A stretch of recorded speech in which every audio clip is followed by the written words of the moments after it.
Bonjour à toutes et à tous, les amis, c'est 25 et aujourd'hui on se retrouve pour un nouvel épisode. On en parle aujourd'hui, nous allons parler bien de Inazuma Eleven Go Galaxy, dernière saison de l'Arc Galaxy, de l'Arc Go, pardon. Et commençons directement par le résumé.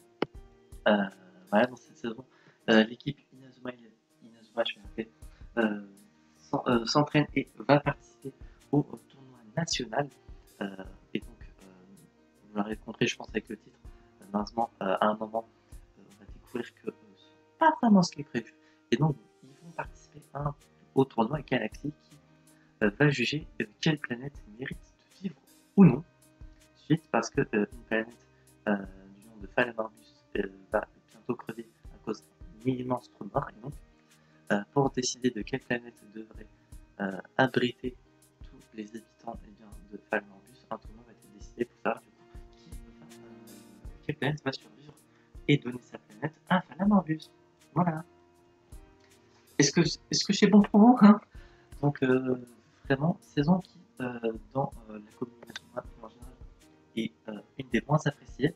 Je ne sais pas trop pourquoi, donc j'ai quelques raisons, comme le fait que l'équipe est composée à très grande majorité de nouveaux personnages qui sont tous débutants.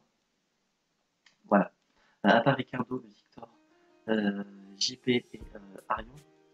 JP qui est un peu plus tard dans la saison, mais au début, c'est principalement le trio Victor, Arion et Ricardo qui est présent. Tous les autres persos sont des débutants qui sont introduits, qui n'ont jamais touché au football de leur vie, ou même à un sport des fois. Et donc, leur objectif, c'est également de gagner avec ces nouveaux coéquipiers, chose qui va être beaucoup plus compliquée que prévu. D'ailleurs, dans cette saison, chose que j'ai appréciée, c'est que les esprits guerriers, ainsi que les armures d'esprits guerriers et les Mix-Max sont interdits. J'ai eu un petit coupeur, excusez-moi. Donc je disais, les esprits guerriers, les armures d'esprits guerriers et les Mix-Max sont interdits, enfin sont non autorisés, donc seuls les super techniques et les super tactiques forcément sont autorisés, pardon, et utiles. Donc ça fait qu'au moins tout ce qu'on voit sur les super techniques qui est le truc de base dans Inazuma, et c'est ce que je préfère personnellement parmi les mécaniques entre guillemets. Les super techniques, c'est le truc classique, ça marche, ça permet de faire pas mal de choses, alors que les autres mécaniques, je les aime également, mais ça fait puissance également en plus, chose que n'importe quel perso quelconque ou PNJ ne peut pas forcément avoir. Et donc c'était très appréciable, même si un peu dommage à certains moments que même juste par exemple les esprits guerriers n'étaient peut-être pas autorisés, ce qui est principalement la mécanique de base de l'Arc Go. Donc un peu dommage, mais c'est pas grave, ça m'a plus gêné que ça. Chose qui m'a par contre gêné, c'est les persos introduits dans l'équipe. Là, j'en passe pour une positive ici, j'ai oublié de préciser. Mais les persos, alors, certains sont sympas. Dans l'ensemble, ils sont sympas. Il y en a certains que j'apprécie un peu plus que d'autres. Certains personnages sont vraiment sympas. Ils ont tous un petit moment de développement pour eux, ce qui est très appréciable, malgré le fait que c'est pas des persos hyper forts.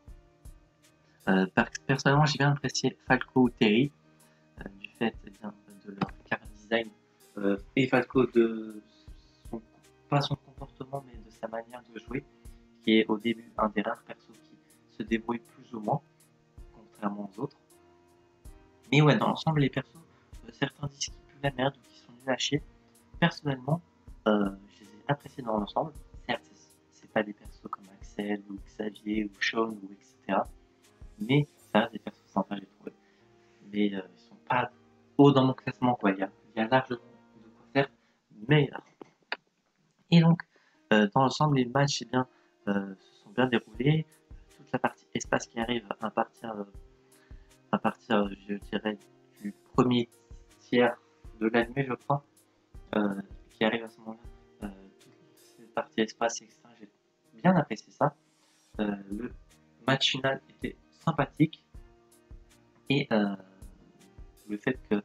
par contre, quelque chose qui m'a énormément dérangé, c'est pendant 2 épisodes, je crois, il y avait un très très gros décalage image-son au niveau des épisodes.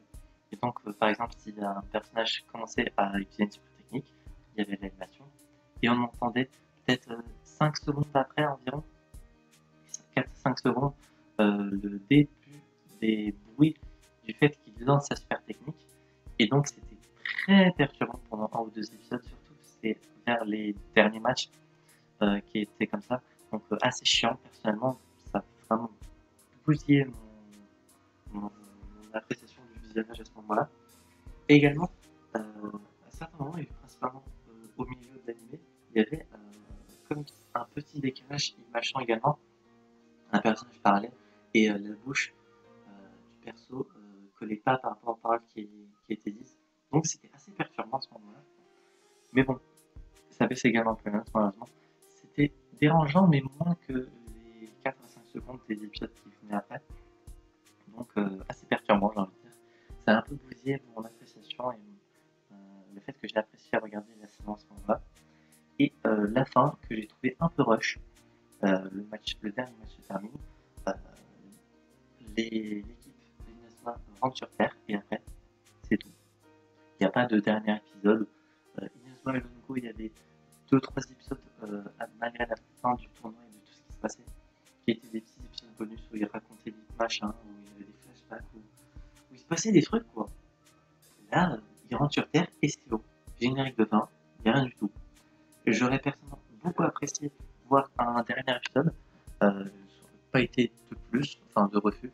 Donc très appréciable également. Malheureusement, le fait que la fin soit un peu rush en termes d'histoire. Quand je dis rush, vous l'aurez compris, c'est quand ils arrivent sur Terre, il n'y a rien. On les voit arriver, on les voit s'amuser entre l'équipe actuelle et les anciens membres qui n'ont pas pu participer. Et c'est tout. Donc j'aurais apprécié voir un ou deux épisodes supplémentaires par rapport à cela. Et pour la note sur 10, ça va être un petit 7,5 sur 10 pour Go Galaxy. C'est, je pense, beaucoup plus que la moyenne que ce que peut donner les autres personnes qui apprécient Inazuma Eleven dans son ensemble. Mais personnellement, j'ai bien apprécié malgré tout. J'ai passé un bon moment. Et sachant qu'également, c'était une saison que je n'avais absolument jamais vue.